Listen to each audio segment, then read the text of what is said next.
अगर इस किस्म का ऑर्डिनेंस किसी मजबूरी की वजह से या किसी स्ट्रैटेजी की वजह से या कोई भी वजह से लाने की जरूरत था भी सही, तो इस हुकूमत का जिम्मेदारी था कि ऑपोजिशन पार्टी से बात की जाए। इस हुकूमत को पाकिस्तान के अवाम को बताना चाहिए था, समझाना चाहिए था, उनसे इजाजत मांगना चाहिए था कि हम ये कदम उठाए हैं। आज तक मुझे पता ही नहीं है, हमें पता नहीं कि हुकूमत वक्त ने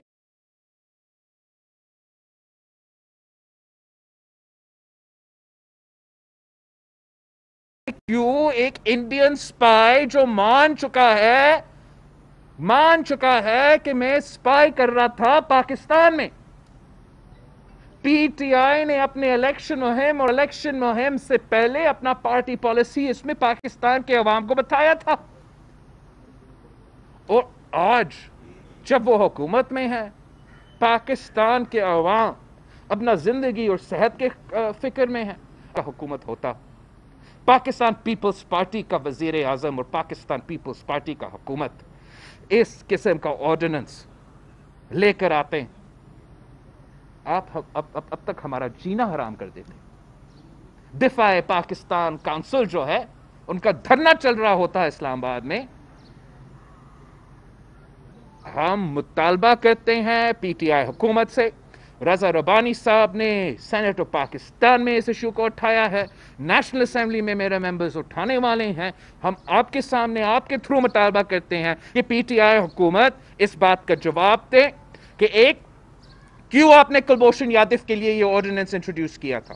क्या वजह था कि आपने कुलभूषण यादव को रिलीफ पहुंचाना था। दो, अगर आपने ये करना था, आपने पाकिस्तान की खिलाफ आइन की खिलाफ वर्जी और लॉ की खिलाफ वर्जी कैसी की है कि अगर ऑर्डिनेंस आता है तो उसका टाइम फ्रेम के दौरान national assembly of Pakistan, senate of Pakistan में पेश होना चाहिए, और ये ऑर्डिनेंस ना पेश हुआ है। और तीन, क्या भारत ने या कुलभूषण यादव ने जो आपने रिलीफ दिया, जो आपने ऑर्डिनेंस निकाला, क्या उस ऑर्डिनेंस के फायदा लिया है या नहीं? इन तीन सवालात का जवाब देना हुकूमत का फर्ज है। हुकूमत को अपना एक्सप्लेनेशन देना पड़ेगा। इस पे हम अकाउंटेबिलिटी नहीं छोड़ सकते हैं, इस पे कोई माफी का गुंजाइश नहीं हो सकता है। मैं समझता हूं ये एक और रीजन है कि हमारा सिलेक्टेड वजीर आजम इस मुल्क का वजीर आजम नहीं रहना चाहिए। आप सबका बहुत शुक्रिया, और मैं आपका सवालात का जवाब दें। मेरा क्वेश्चन आपसे ये है कि कोविड के बाद का जो पाकिस्तान है वो बिल्कुल ही तब्दील पाकिस्तान है, उसमें लोग भूख का शिकार हो रहे हैं, उसमें क्राइम बहुत ज़्यादा बढ़ रहा है भूख की वजह से। न सिर्फ बल्कि पूरे पाकिस्तान का कोई इलाका ऐसा नहीं है जहाँ पर क्राइम जो है वो डबल से 3 गुना ज़्यादा बढ़ गया है। गवर्नमेंट ऑफ पाकिस्तान की कोई प्रायोरिटी नजर नहीं आती कि आम गरीब बंदों को किस तरह वो फैसिलिटेट करेंगे, और न वो कोविड से हमें बचा पा रहे हैं, न हमें वो भूख से बचा पा रहे हैं। तो इस पर अपोजिशन मिल कोई एक मुनज़्ज़म तहरीक की सूरत में क्यों नहीं आई? Thank you for your question. एक तो जैसे आप कह रहे हो, पाकिस्तान की अवाम इन्हीं चीज़ों के फिक्रमंद है और चाहते हैं कि अपनी हुकूमत इन्हीं चीज़ों पे तवज्जो दे कि पाकिस्तान के अवाम को उनकी ज़िंदगी को कैसे तहफ़्फ़ुज़ दिलवाएंगे, उनका सेहत को कैसे तहफ़्फ़ुज़ दिलवाएंगे, उनको माशी सूरत हाल को कैसे तहफ़्फ़ुज़ दिलाएंगे, उनको रोज़गार कैसे पहुँचाएंगे। हमारा उम्मीद ये था कि हुकूमत इन चीज़ों पे फोकस कर रहा था, उनको फोकस इन्हीं चीज़ों पे करना चाहिए था, लेकिन वो क्या कर रहे थे? इन चीज़ों पे फोकस करने के बावजूद वो हमारे पीठ पीछे कुलभूषण यादव के लिए ऑर्डिनेंसेस निकाल रहे हैं। जहाँ तक भूख की सवाल है, भूख पाकिस्तान में कोविड से पहले भी था,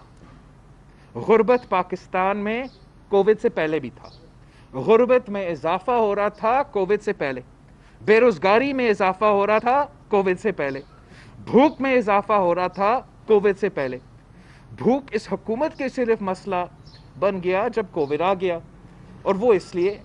कि वो ना कोविड पे आपका ख्याल रखना चाह रहे हैं, और जैसे आप कह रहे हैं उन्होंने ना आपका भूख का और आपका गुर्बत का ख्याल रखा है। पूरी दुनिया भर में अब नज़र आ रहा है कि जहां आप कोविड पे काबू कर चुके हैं, जहां आप इस पैंडेमिक में اپنے عوام کا صحت کو بچا دیا ہے، اپنا نقصان کو کم کیا ہے، وہاں معاشی نقصان کم رہا ہے۔ اگر آپ ان ممالک کا ایگزامپلز اٹھائے جہاں انہوں نے تحفظ کرنے کے لیے قدم نہیں اٹھائے یا کنفیوژن کے شکار تھے، جہاں انہوں نے ہرڈ امیونٹی کی طرف اور لاک ڈاؤن کرنے سے انکار کیے، چاہے وہ سویڈن ہو، چاہے وہ برازیل ہو، وہاں ان کو ان کا عوام کا زندگی اور صحت کو نقصان ہوا، زیادہ نقصان ہوا کمپیئر ٹو ادر کنٹریز، لیکن ساتھ ساتھ وہاں کا معیشت کو سب سے زیادہ نقصان ہوا۔ جتنے زیادہ لوگ بیمار ہو جائیں گے،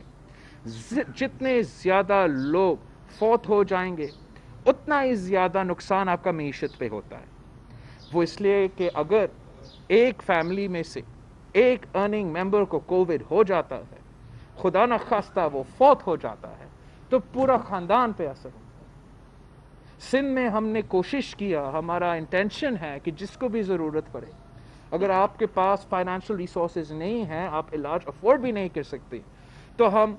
فری آف کاسٹ آپ کا علاج بھی کرنا چاہتے ہیں، ٹیسٹ بھی کروانا چاہتے ہیں۔ لیکن ویسے جب ایک بیماری یا ہاسپٹلائزیشن کی ضرورت پڑتا ہے، تو اگر آپ صحت یاب بھی ہو جاتے ہو، اتنا خرچہ ہو جاتا ہے کہ معاشی نقصان تو ہوتا ہی ہوتا ہے۔ اسی لیے ہم شروع دن سے کہہ رہے ہیں ان کے کہ یہ 100 سال بعد یہ وبا آئی ہے، یہ عام کرائسس نہیں ہے۔ اس کے لیے حکومت کو عوام کی زندگی اور صحت کا تحفظ کرنے کے لیے قدم اٹھانا پڑے گا، اور ساتھ ساتھ معاشی صورتحال اور غربت کے لیے ان کا پلاننگ کرنا پڑے گا۔ مگر دونوں فرنٹس پہ ناکام رہے ہیں۔ جہاں تک اپوزیشن کی بات ہے، پہلے دن سے حکومت کے آتے ہوئے بھی پہلے دن سے، کووڈ کے آتے ہوئے بھی پہلے دن سے پاکستان پیپلز پارٹی کا صف اول کا کردار رہا ہے، اور ہم ان کو چیلنج کرتے رہیں گے۔ ہم ان کو فری رائڈ نہیں دے سکتے، ہم پاکستان کے عوام کو اس صورتحال میں اس طریقے سے نہیں دیکھ سکتے، اور انشاءاللہ تعالی اپوزیشن کا جو کوشش ہے، جو ایفرٹ ہے، ہم اس میں کامیاب نہیں ہوں گے۔ پیپلز پارٹی جو ہمیشہ مفاہمت کی سیاست پر یقین رکھتی ہے، اور مفاہمت کی سیاست کو اس نے ملک کو فروغ بھی دیا ہے، 10 سال آپ نے پورے بھی کیے ہیں، لیکن وزیر اعظم جو ہے وہ کسی بھی صورت دونوں جماعتوں سے مفاہمت کرنے کو تیار نہیں ہے۔ 2 سال گزر گئے ہیں، آپ سمجھتے ہیں اگلے 3 سال کیسے گزریں گے؟ وزیر اعظم مفاہمت کی بات تو ہے ہی نہیں۔ یہ وزیر اعظم بننے کو تیار نہیں۔ عمران خان صاحب اس بات پہ خوش ہے کہ وہ پی ٹی آئی کا اور ٹویٹر کا اور فیس بک کا وزیر اعظم ہے، پاکستان کا وزیر اعظم بننے کو تیار ہی نہیں ہے۔ اگر آپ نے پاکستان کا وزیر اعظم بننا، تو پھر جب پاکستان پہ کرائسس آ جاتے ہیں، آپ کو اس پورا قوم کا لیڈر بننا پڑتا ہے، پیپلز پارٹی کا بھی کارکن کے لیڈر بننا پڑتا ہے، نون لیگ کے کارکن کے لیڈر بننا پڑتا ہے، پورا ملک کا وزیر اعظم بننا پڑتا ہے۔ لیکن چاہے یہ ہمارا کشمیر کا ایشو ہو، اکنامک ایشو ہو، یا کووڈ کا پینڈیمک ہو، یہ وزیر اعظم صرف اور صرف ٹویٹر اور فیس بک کا وزیر اعظم رہنے میں خوش ہوتا ہے، پاکستان کے عوام کو لاوارث چھوڑتا ہے، کشمیر کے عوام کو لاوارث چھوڑتا ہے، اور یہ پہلا وزیر اعظم ہے پاکستان کی تاریخ میں، سلیکٹڈ آئے، الیکٹڈ بھی آئے، کمزور بھی آئے، مضبوط بھی آئے، لیکن یہ وہ پہلا وزیر اعظم ہے جو کشمیر پہ بھی پاکستان کو ایک قوم بننے میں ناکام رہا۔ اور میں سمجھتا ہوں اسے ایک اور زیادہ بڑا ناکامی کیا ہو سکتا ہے کہ وزیر اعظم کشمیر پہ بھی پاکستان کو اکٹھا نہیں کر سکتا، کہ وزیر اعظم کہتا ہے نیشنل اسمبلی آف فلور پہ کہ فورن پالیسی میرا سب سے بڑا کامیابی ہے، فورن پالیسی اس کا سب سے بڑا کامیابی ہے، اس لیے کہ وہ کنووشن یادو کو آرڈیننسز دے رہے ہیں، پاکستان کے عوام کو لیڈر نہیں بن رہا ہے، پاکستان کے مسائل کا حل نہیں نکال رہے ہیں۔ تو یہ بہت ہی افسوسناک صورتحال ہے جہاں آپ کا وزیر اعظم میں نہ وہ صلاحیت ہے، نہ وہ اہلیت ہے کہ وہ آپ کا ملک کا قیادت کر سکے۔ اور جب سلیکشنز ہوتے ہیں، جب دھاندلی ہوتا ہے، تو یہ نتیجہ نکلتا ہے، عوام کو وہ نقصان اٹھانا پڑتا ہے، عوام پہ وہ بوجھ डाला जाता है और आम सूरत हाल में वो चल भी जाता है, लेकिन फिर जब एक ग्लोबल पैंडेमिक आता है, जब कश्मीर जैसे मसला आ जाता है, तो वो आपका कॉन्सिक्वेंसेस आप सबके सामने हैं। पाकिस्तान इसको अफोर्ड नहीं कर सकता।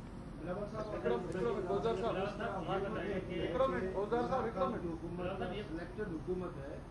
और इस वक्त संगीन नौयत के इल्जाम भी सामने आ रहे हैं, कोई नोटिस लेने के लिए तैयार नहीं, तो क्या अपोजिशन समझती है कि अब इस बार फिर पाकिस्तान को 1 यूनिट के तर्ज पर लेके जाने की कोशिश की जा रही है या अपोजिशन नाकाम हो गई है? क्या देखते हैं? जहाँ तक 1 यूनिट की बात है, वे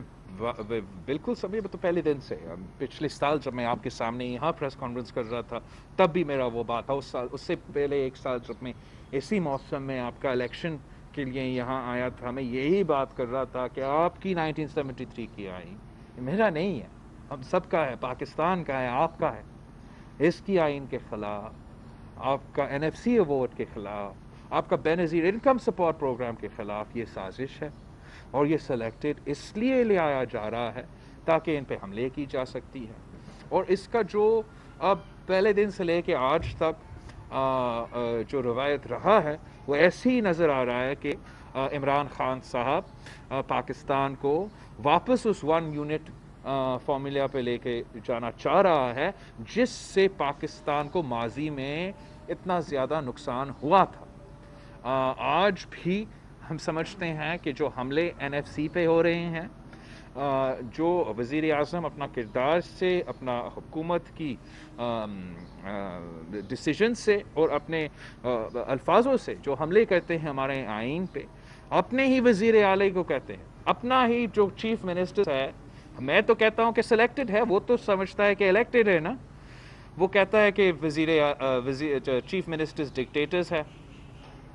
वो एक पैंडेमिक के दौरान जहां पाकिस्तान के अवाम का ज़िंदगी और सेहत को बचाना हर पाकिस्तानी का फ़र्ज़ था, जहां PTI की हुकूमत को बाकी सब इख्तलाफात को छोड़ के, बाकी सब पार्टिजान इश्यूज़ को छोड़ के आपका ज़िंदगी और सेहत बचाने में और मुआशी सूरत हाल का तहफ़्फ़ुज़ करने में एफर्ट्स लगाना चाहिए था,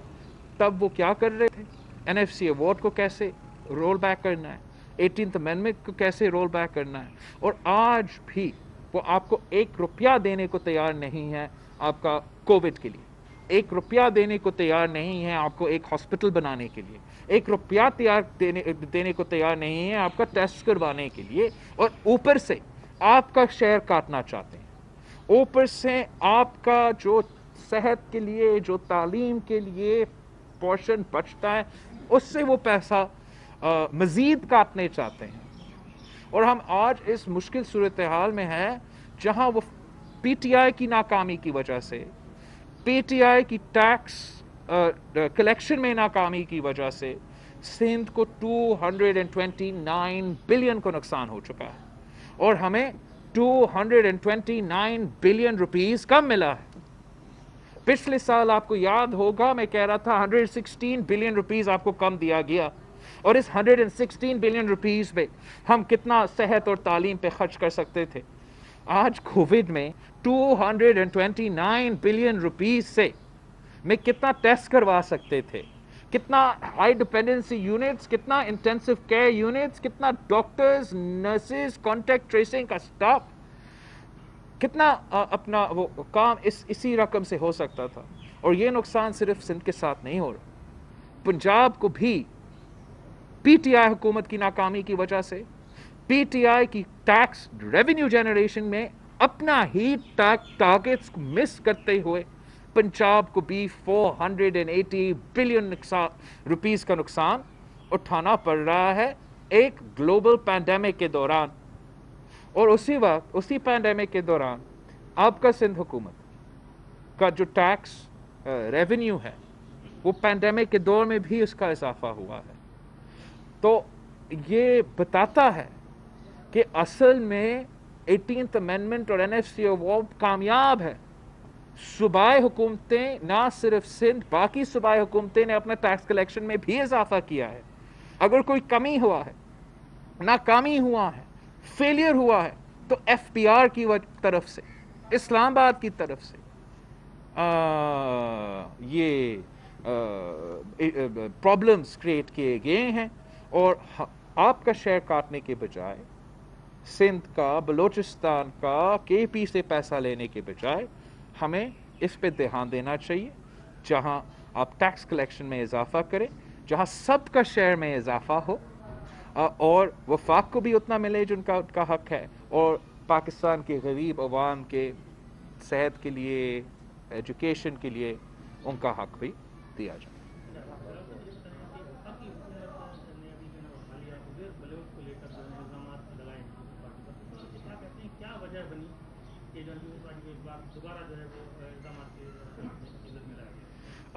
पीटीआई की हुकूमत तो कोविड के शुरू दिन से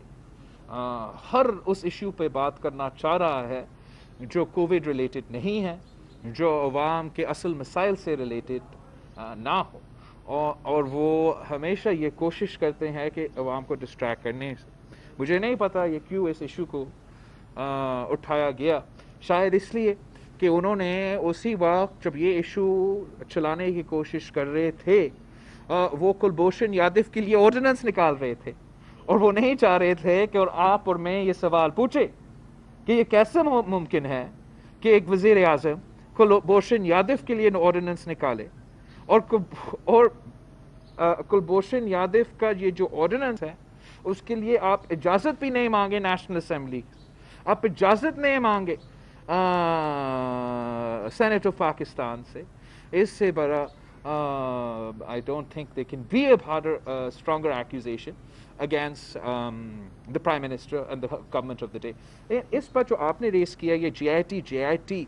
जो खेल रहे हैं, वैसे इतना तफसील पे बात नहीं करना चाहता, पर ये ज़रूर कहना चाहूँगा कि ये तो किरदार कशी और मीडिया मुहिम चलाते हैं, ये लियारी के अवाम के ख़िलाफ़ साजिश है,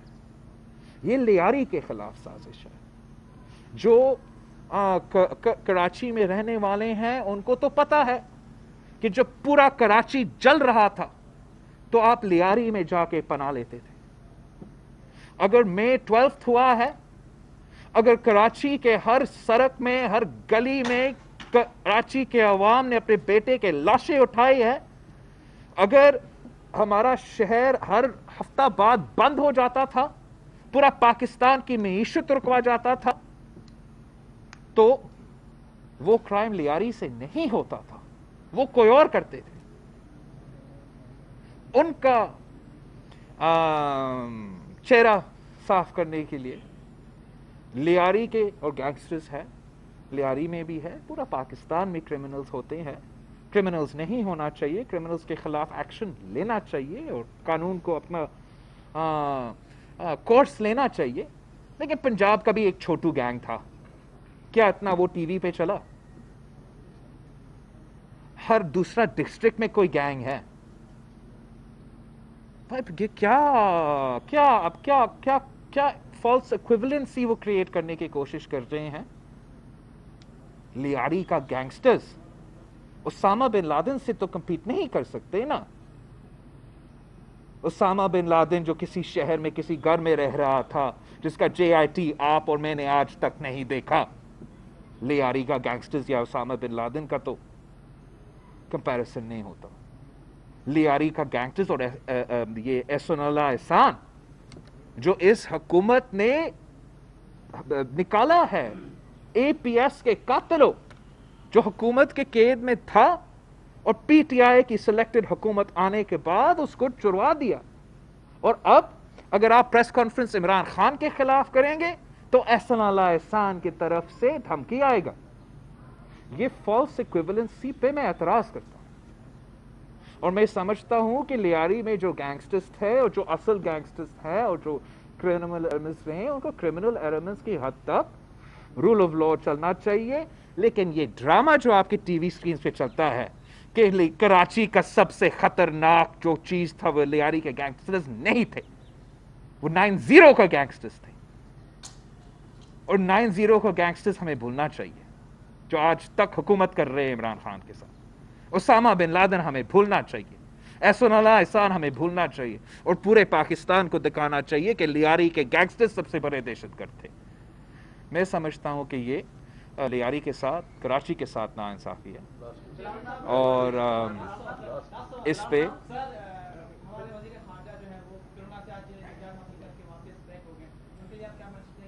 हमारा अबे उसको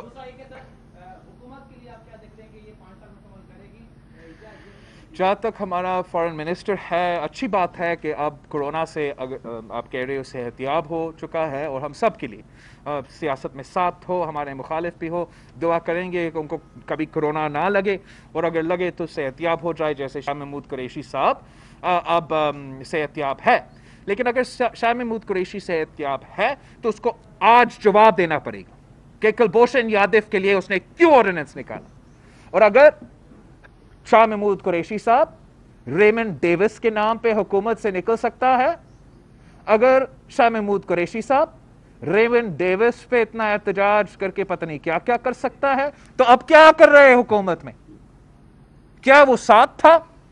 शाह महमूद कुरैशी साहब ने भी कुलभूषण यादव के लिए ये ऑर्डिनेंस निकाला है? साथ नहीं था तो फिर